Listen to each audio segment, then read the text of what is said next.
All right, first and foremost, I'd like to give all honor and glory to the Most High God Yahweh in the name of His only begotten Son, YHWH.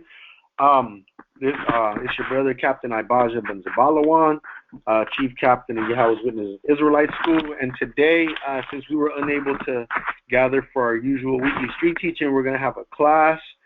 For those that listen after the fact in the internet, you already know you can ask your questions on the comment, or you can reach us through the contact information in the description. Everybody else, at the end of class, you can actually ask your questions. But first, we're going to do an actual lesson. We're going to go into a lesson, and it's going to be called the audio lesson, the lily versus the star of Moloch.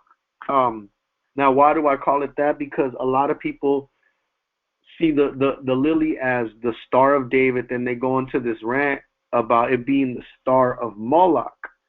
So first, with that point being made, let's turn to Wisdom of Solomon, chapter 4, verse 12, right? We're going to turn to Wisdom of Solomon in the Apocrypha, chapter 4, verse 12. And when we go into Wisdom of Solomon, we're going to start off with how things are viewed as opposed to what they actually are. The book of Wisdom of Solomon, chapter 4, verse 12. For the bewitching of naughtiness does obscure things that are honest. Because you take a good thing and you make it wicked, because you take a good thing and you're committing wicked acts on your own, you turn these good things, you turn something evil out of something honest, right? And the wandering of concupiscence does undermine the simple mind. So you're gonna, you know what I'm saying, you're gonna get confused because you hear all these things out there, right? Generally speaking, the star of Moloch, the star of Renfran, right? Well, let's go into the book of Amos, chapter 5 and verse 26, where they start off this star of Moloch rant, right? Let's go into the book of Amos, chapter 5, verse 26, right? We'll turn to it, guys. Amos, Micah, Amos, chapter 5 and verse 26, right? Amos, chapter 5, verse 26. Ooh, Salaki, I'm going to pay the hint. Amos chapter 5, verse 26. But ye have borne the tabernacle of your Moloch, and tuning your images, the star of your God, which ye made to yourselves. And we're going to study a couple words. First, let's go into the word. Hold on one second. Salaki, brother. Estoy enseñando clase. Ahorita te hablo con media hora, güey. Volvió. Te hablo en medio, güey. Te hablo en medio. Shalom. So like I was saying, right? Salaki, I had to tell the brothers I was doing something. Let's go into the word star first in the Strongs. Let's go to star. Why is this important? And we're going to look at what it means in the Hebraic context, right? Amos chapter 5, verse 26. In the Strongs, we're going to go to the word star, right? First, the word star. It says the word star, right? Strong's H3556, kawakab. In the Hebrew spell with the ka, the wa, the ka, and the ba, kawakab. A noun for the same as Strong's H3522 in the sense of rolling, or Strong's H3554 in the sense of blazing. Properly is the same as H3522 or Strong's H3554. Primary, star, primary one of Messiah, brothers, youth, numerous, progeny, personification, God's omniscience. So the word star there means the Messiah. You took the Messiah of your God, right? So now let's see. Salakia. Let's go into the book of Acts, chapter 7, verse 43. Matter of fact, before we go there, let's go into the word Moloch, right? Because that's the word a lot of people like to use. Be like,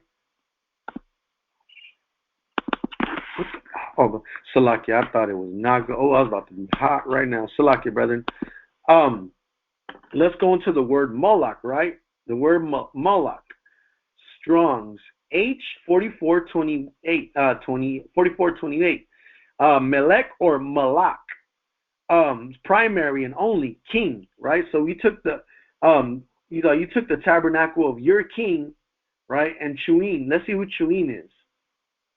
Chuin. Strong's H3594. Salakia, Kiyun. Kiyun.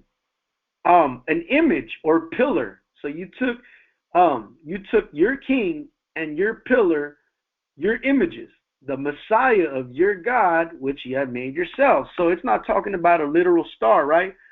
But let's go into the Salak.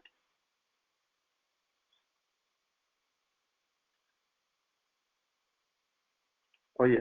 Let's go into the book of Numbers, chapter 24, verse 16, right? Let's go to Numbers chapter 24, verse 16. And then we're going to go into the New Testament because they're actually speaking on Acts 7 and 43. I'm going to read that, matter of fact. Salaki, brother.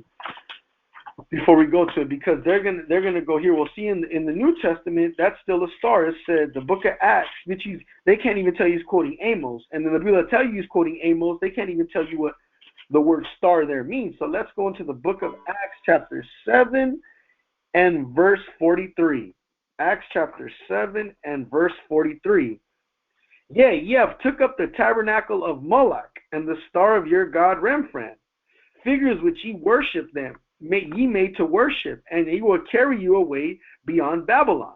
Now remember, the star, you took the tabernacle of kings, of your king, and you know what I'm saying, and Remphan is a god, images, right? Figures which we took to worship them. We know that they've been doing that forever, right? The children of Israel, us, actually, we've been doing that forever, from the time of Aaron. Y'all see Exodus 32, when we get to it, you see the type of time the children of Israel were on. You know what I'm saying? But let's go to Numbers chapter 24, right? Let's go to Numbers chapter 24.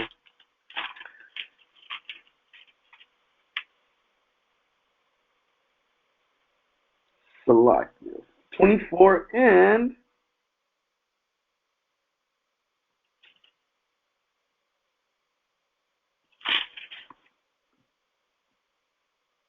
verse 17.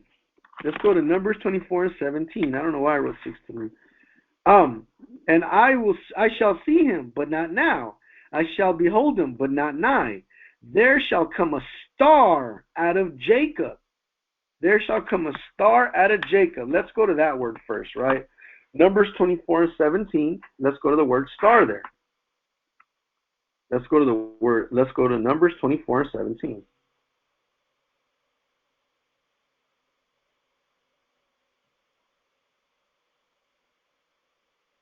Numbers chapter 24, 17, and we're going to go to the word star. The word star, Numbers 24, 17. Strong's H3556. Kawakab. Primary, star. Primary first. Of Messiah. Brothers, Yush. Numerous progeny. Personification. God's omnipresence. So a star will come out of Jacob. Who's that star? YHWH, a Messiah. And the scepter shall rise out of Israel, and shall smite the corners of Moab, and destroy the children of Sheth. And Edom shall be a possession, and Seir also a possession for his enemies, and Israel shall do valiantly. But we see the word star there again is Messiah, right? And it's talking about YHWH in context in Numbers 24 and 17. But let's go to Genesis chapter 1, verse 31, right? Genesis chapter 1 and verse 31.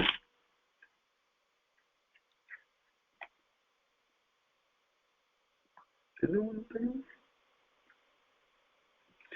Salakia. No. 21 and 14. See, what they're using is this right here, the book of Genesis chapter 1 and verse, Salakia. Going back to Wisdom of Solomon, chapter 4, verse 12, but we're going to read it in, where the hell am I translation? We're going to read it in a different translation. We're going to read it in the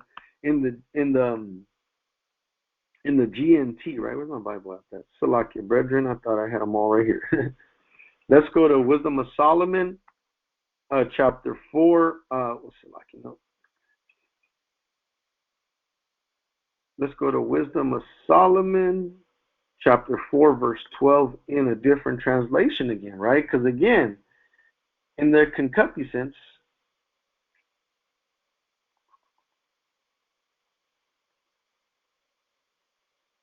let's go to the book of, this describes most of us Israelites perfectly, right? This is the book of Wisdom of Solomon, chapter 4, verse 12, in the Good News translation.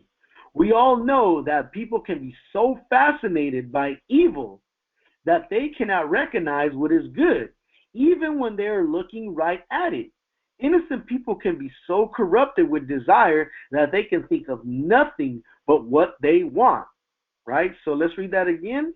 Verse 12 from the top in the Good News translation. We all know that people can be so fascinated by evil that they cannot recognize what's good even when they are looking right at it. Right? So now let's go to Genesis chapter 1, verse 31. When we're talking about stars and everything, right? The book of Genesis chapter 1, verse 31. And God saw everything that he made, and behold, it was very good, and the evening and the morning were the sixth day. So everything the Most High created was perfect, right? It was beautiful. Let's go to 1 Chronicles chapter 28 and verse 15. 1 Chronicles chapter 28 and verse 15.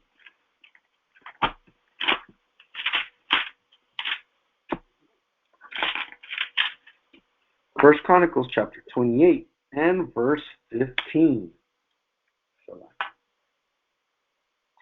And even the weight of the candlesticks, Salakia, let's go to verse 9 to give you some context. And thou, Solomon, my son, know that the God of thy father, and serve him, and be perfect heart and willing mind, for YHWH searcheth all hearts, and understandeth all imaginations of the thoughts. And if thou seek him, he will be found thee. But if thou forsake him, he will cast thee off forever. Take heed now, for YHWH hath chosen thee to build his house for the sanctuary, to be strong and do it. Now, Solomon, Shalamah, the son of David, he's building the temple. He's building the temple now, right? So he's going through a long list of things that need to be in there. Curtains, what type of fabric, what he wants in there. So let's jump down to verse 15. Let's just jump down to verse 14. He gave of gold by weight for the thing of gold for all the instruments and all manners of service, silver also for all instruments of silver by weight, for all instruments of every kind of service. Verse 15, even the weight of the candlesticks of gold, and of their lamps of gold, by the weight of every candlestick, and for the lamps thereof, the candlesticks of silver, by the weight for both the candlesticks, the lamps thereof, according to the use of every candlestick. Right? But you saw that we saw that he was putting the candlesticks. What candlesticks was he talking about? We can see them in the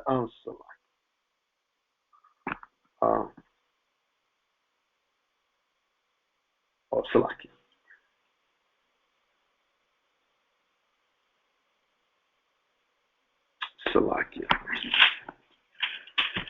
Salakia, brother. I was looking at my next precept. But we see that there's building the candlesticks. As we have seen,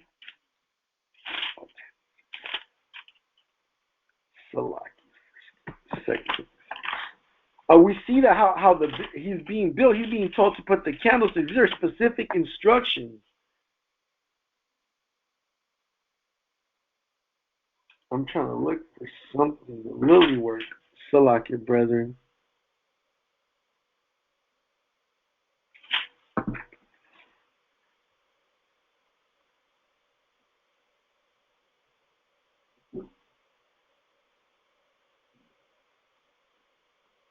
Salakia, brethren.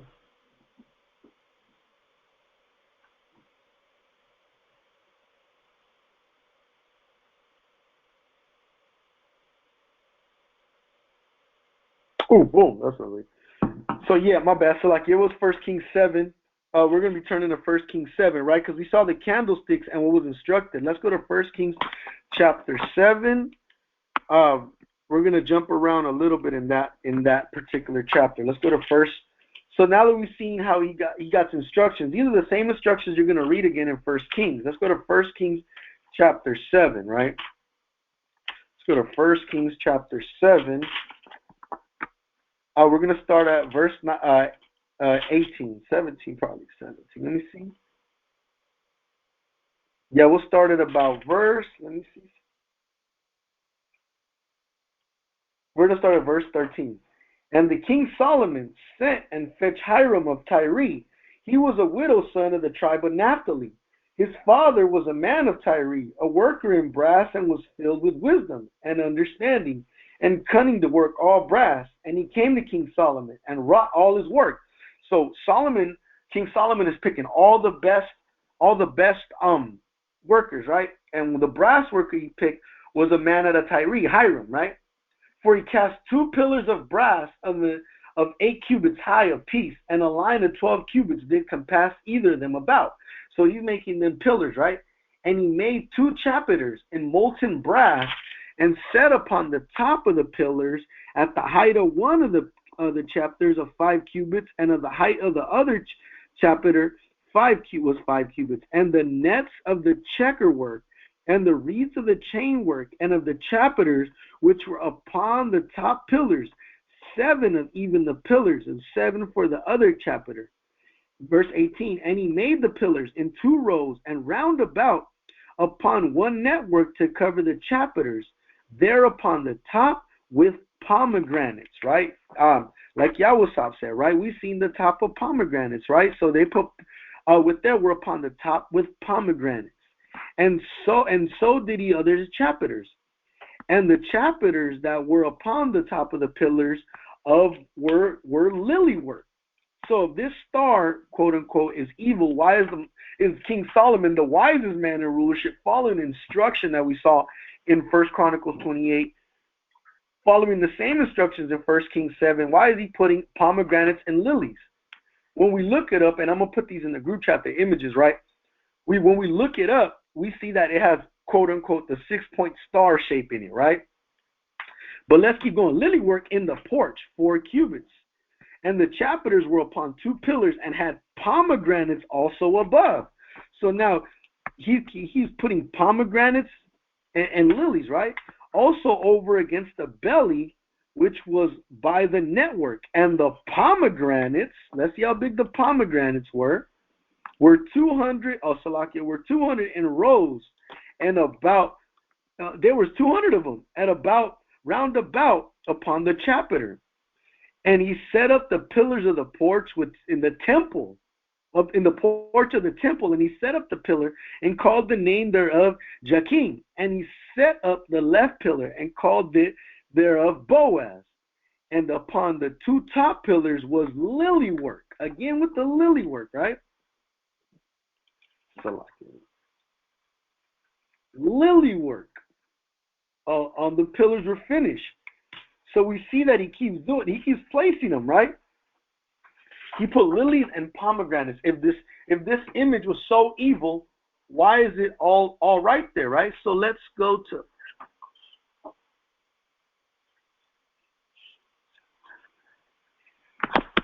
Salakia, brothers. I'm gonna look up the term real fast.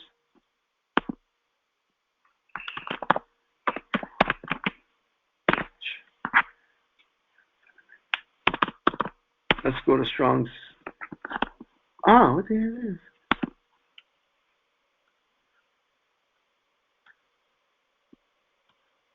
Oh, look. Oh, Salakia. Let's click on that word lily, right? In 1 Kings chapter 7, and we'll just do it for verse 19, right? Let's go to 1 Kings chapter 7 and 19, and let's click on that word lily, right?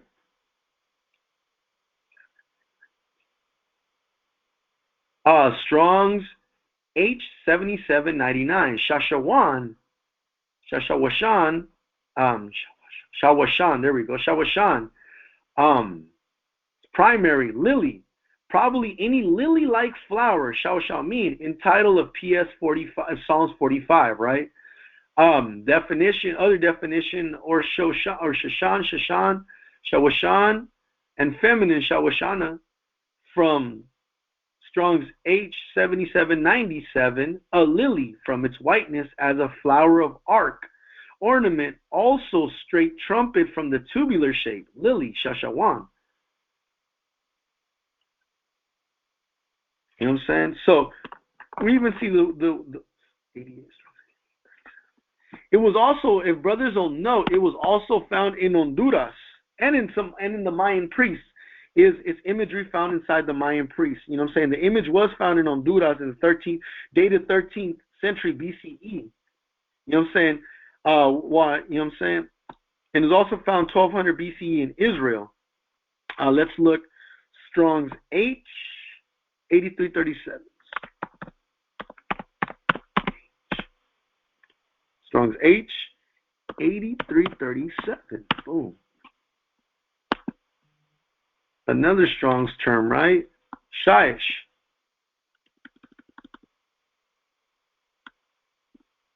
Oh, it's the number 6. It was found in the points that it has, right? So let's go to 2 Kings 25 and 17 now. Let's go to 2 Kings 25 and 17.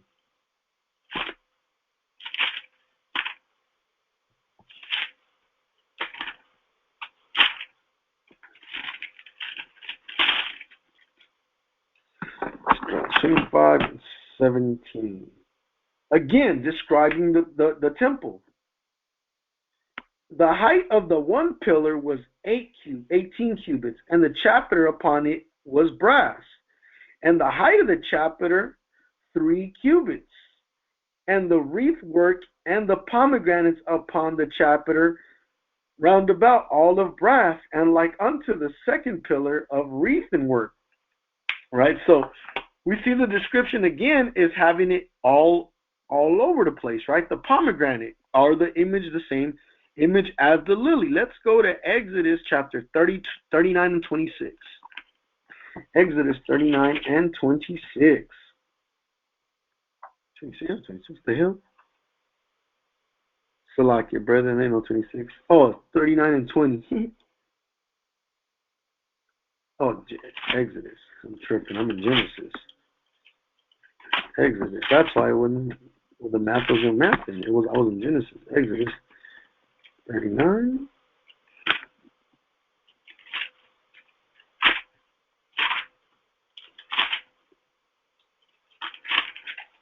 Exodus 39. Oh, there is a 26. Salaki. Exodus 39 and 26. Beautiful.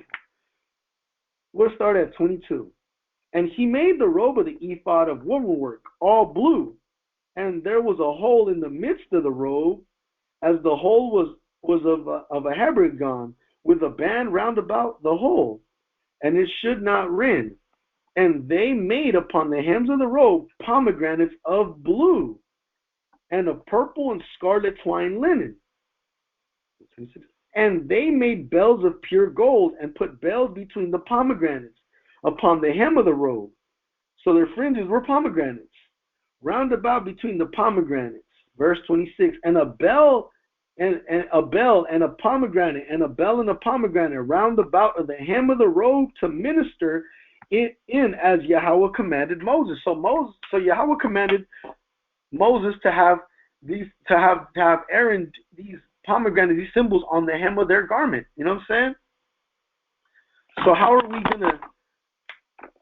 gonna do, you know what I'm saying, know that? Right? How are we gonna go against what the Most High God has said? Let's go to Strong 74:16. Let's go to Strong 74:16.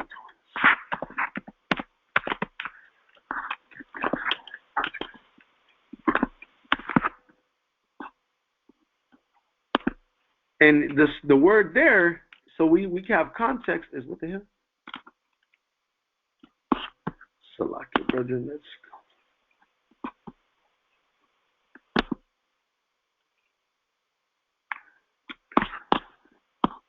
Salaki.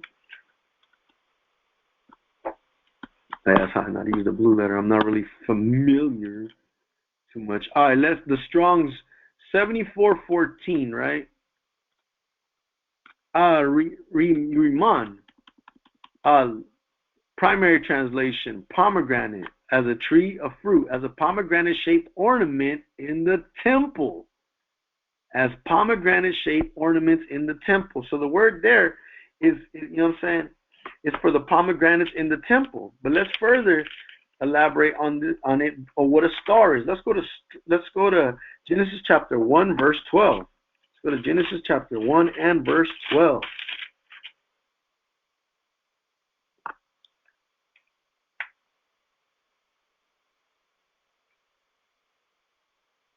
Genesis chapter 1 and verse 12. And the earth brought forth grass and herb, and a yielding seed after its kind, and the tree yielding fruit, whose seed was in itself after his kind. And God saw that it was good, and the evening and the morning were the third day. So you mean to tell me the Most High, you call it a star, Moloch, you say it's evil, but everything the Most High created with the fruit, seed-bearing fruit is good, and a pomegranate is a seed-bearing fruit. But let's see, you know what I'm saying, what a star's purpose actually is. Verse 14. And God said, let there be lights in the firmament of the heaven that divide the day from the night, and let them be for signs and for seasons and for days and for years. And let them be for lights in the firmament of the heaven to give light on the earth. And it was so. And God, you know what I'm saying, God made two great lights, the great light to rule the day and the lesser light to rule the night. He made the stars also. Let's go to the Strong's for stars there, right? Let's go to stars. He made the stars also, and everything he made was good, right?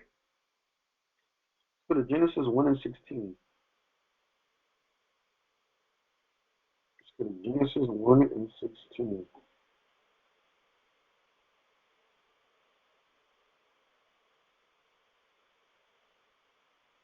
And the word there for stars is kawakab. Why is that the word stars there? So you see, they try to put the kawakab there, but that's not the same thing. Well, it all tells you it's also a blazing light, right? It also tells you it's a blazing light. That's actually not the Hebrew word there, to be honest with you. It's a different word. Let's go to Song of Solomon, chapter 7, verse 12. Let's go to Song of Solomon in the Old Testament, quote unquote, chapter 7 and verse 12.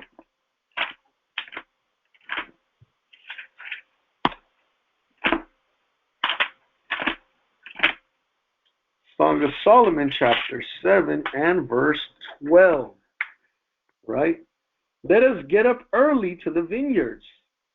Let us see if the vine flourish, whether the tender grape appear, and the pomegranates bud forth. There will I give thee my loves, where the pomegranates bud forward. And everybody that's seen it, the bud of a pomegranate looks like the quote-unquote Star of David, right? The lily or the pomegranate, right? Let's keep going. Let's go to Isaiah chapter 5 and verse 7. Let's go to Isaiah chapter 5 and verse 7. Let's go to Isaiah chapter 5 and verse 7. The book of Isaiah chapter 5 and verse 7. For the vineyard of YHWH of hosts is the house of Israel, and the men of Judah his pleasant plant. He looked for judgment, but behold oppression, for righteousness, but behold the cry, right? So if we're these plants, right, we're these people. So like I was looking to see you know what I'm saying? So we're seeing who we are, right? And we'll get to that, right? We'll go to Isaiah 37 and 31. Let's go to Isaiah 37 and 31. Isaiah 37 and 31. Where are you? 25. You say Isaiah 37 and 31. And the remnant that escaped out of the house of Judah shall again take root downward and bear fruit upward. See, so the Most High has many ways of likening us, right? For Jerusalem shall grow forth a remnant, and they that escape out of Zion, the zeal of YHWH of hosts shall do this. Right? So we see that we're the plants that that the Most High is giving life to. Let's go to 2nd Ezra chapter 5, verse 24 to tie all these in, because you're probably thinking like, man, Cap, crazy. How is he going to tie all these in? Right? Let's go to 2nd Ezra chapter 5 and verse 24. Boom. The book of 2nd Ezra chapter 5, and we're going to start.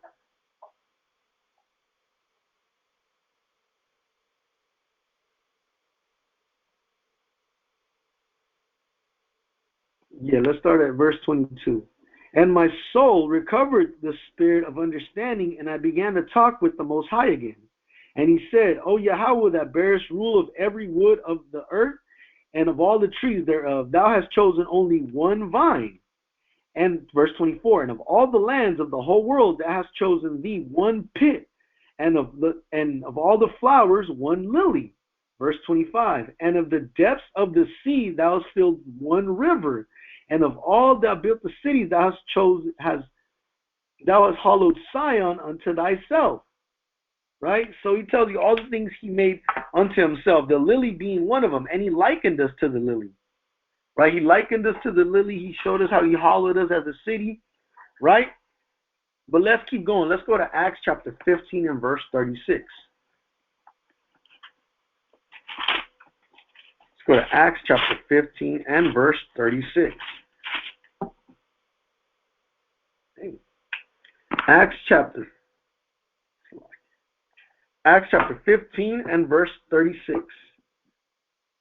And some days after, Paul said unto Barnabas, let us go again and visit our brethren in every city where we have preached the word of Yahweh, and see how they do. And Barnabas determined to take with them. What the hell is this one again? Salakia.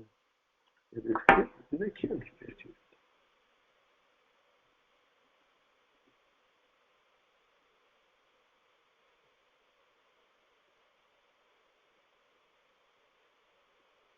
Salakia, brethren, I must have miswrote this in my notes. Let me see 5 and 36, and now we'll skip this. I know I had this written down, but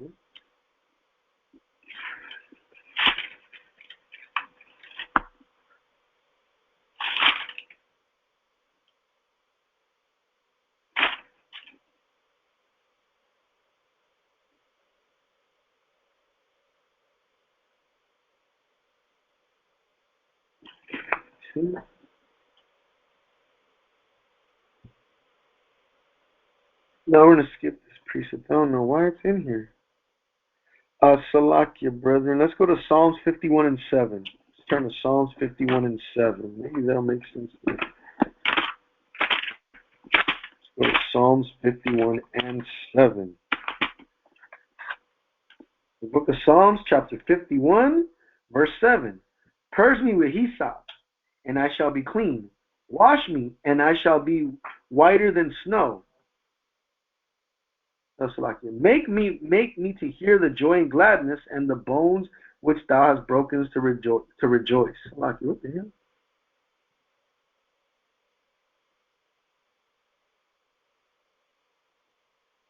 Oh, Salakia, it's the hyssop. You know what I'm saying? It's the, my bad. Okay, purge me with hyssop. So the Most High, David's asking the Most High to cleanse them with the hyssop, right? Wash them off as He's washed us, because He's chosen us, right? Let's go to Jeremiah chapter 18, verse 13. You know,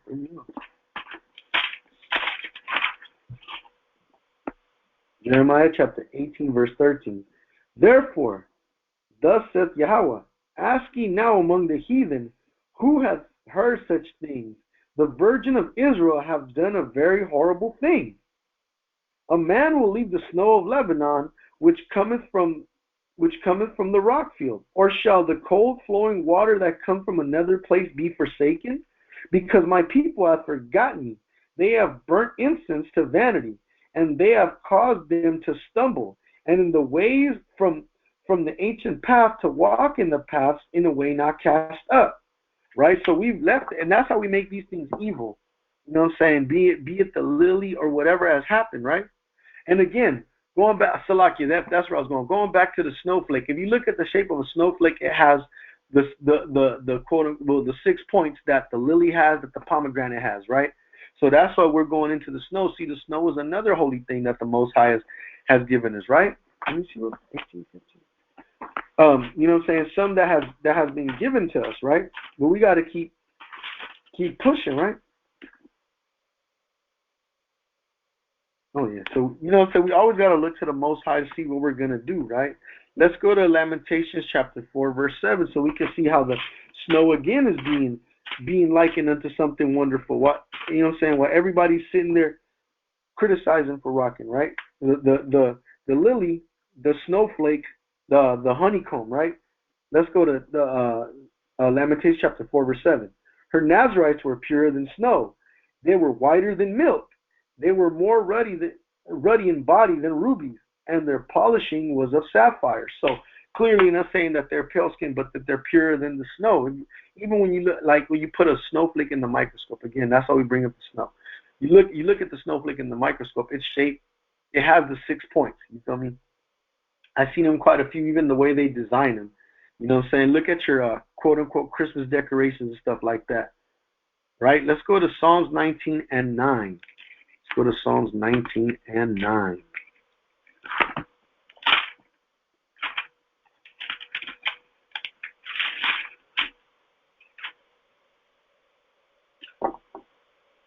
Let's go to Psalms 19 and 9. You already know 7. We're going to start at 7 just for we can get a little more context. The law of the Lord is perfect, converting the Psalms 19 and 7, Salakia. The law of the Lord is perfect, converting the soul. The testimony of YHWH is sure, making wise the simple. The statutes of YHWH are right, rejoicing the heart, and the commandments of the Most High is pure, enlightening the eyes. The fear of the Most High is clean, enduring forever. The judgments of YHWH are true and righteous altogether. Right? So we got to remember that. You know what I'm saying? The fear of the Lord is what cleans us. It's what converts us. So we got to. That's when we got to start keeping the laws. But again, going back to what they try to make evil. Is, you know what I'm saying? We know that when we go look at such things as the snowflake, right? Again, or as the lily, right? Let's go to. We're gonna finish off here with Proverbs. Well, Proverbs 24:13. Let's go to Proverbs 24 and 13.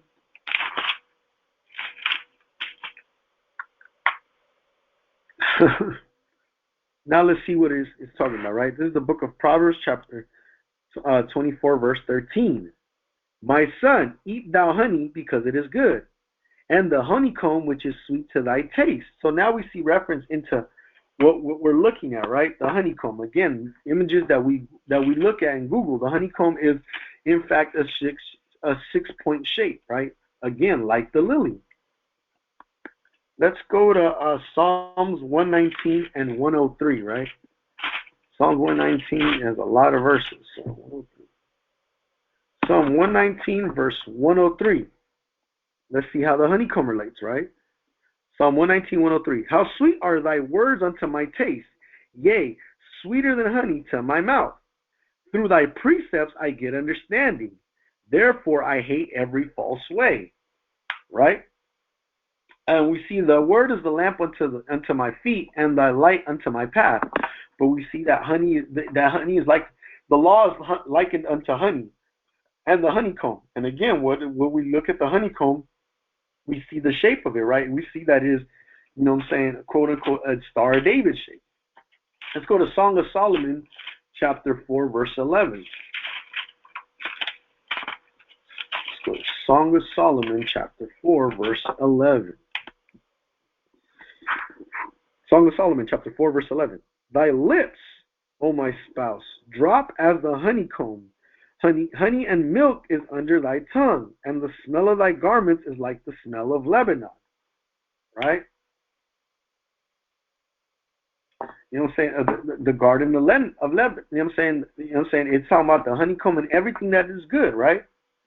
So you mean to tell me the Most High is going to liken us unto all these things and liken his good things unto something that's to an evil image? And don't worry, I'm gonna get that commandment too. First let's get Isaiah chapter 7 and verse 15. Isaiah chapter 7 and verse 15. Butter and honey shall he eat, that he may know to refuse the evil and choose the good. Right? And this is talking about YHWH. We go to verse 14. Therefore, Yahweh himself shall give you a sign. Behold, a virgin shall conceive and bear a son, and shall be his name Emmanuel, Imnawa'Allah in the Hebrew tongue. Right? So we see that he's going to eat honey and butter to know what's good. So again, you mean to tell me that something good is going to come from something evil? Right? Let's go to Ezekiel chapter 3, verse 3. Let's go to Ezekiel chapter 3, verse 3. I'm going in the wrong direction. Let's go to Ezekiel chapter 3, verse 3. The book of Ezekiel chapter 3 and verse 3. And he said unto the Son of Man, cause thy belly to eat and fill thy bowels, as this roll that I give thee. Then I eat it, and it was in my mouth as sweet as honey for sweetness. Right? And again, this is likening unto first finding out that you're the children of Israel. You want to tell everybody, Black, Hispanic, and Native Americans, who they are, so that they'll be as excited as you are, right? But we know that's not how it is. He even says it in verse 4. And he said, Son of man, go thee unto the house of Israel. Also like this.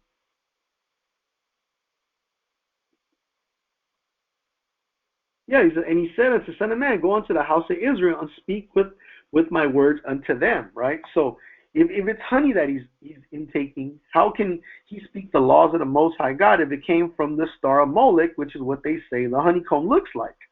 Let's go to two more. Let's go to Sirach 24 and 26. Let's go to Sirach 24 and 26.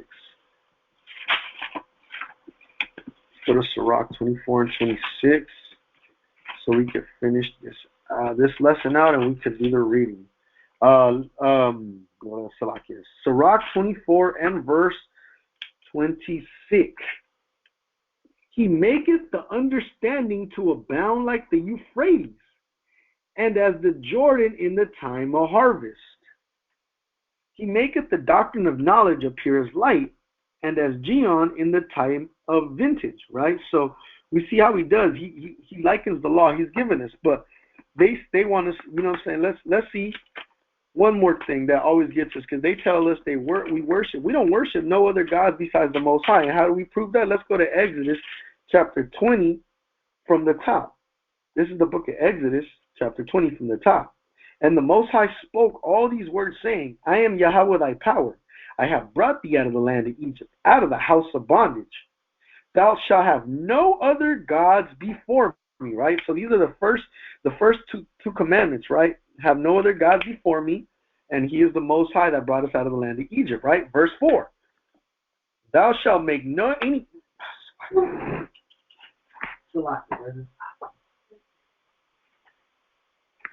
rest in peace, highlighter. Thou shalt, verse 4, thou shalt not make any graven images of any likeness of anything that is in heaven above, or that is in earth beneath, or that is the water that is there under the water. Right? And then they stop right there. But let's keep going. Verse 5. Thou shalt not bow thyself to them, nor serve them. For I, Yahweh, am a jealous power. For I, Yahweh, thy power, am a jealous power, visiting the iniquity of the father unto the children, unto the third and fourth. The iniquity of the fathers upon the children unto the third and fourth generation of them that hate me, showing mercy unto the thousands of them that love me and keep my commandments. Right? So we see clearly that it's you know what I'm saying, we don't worship the image. We don't sit down and bow down to the lily or the lily work, you know what I'm saying? We do, however, show it as an image that we do have. So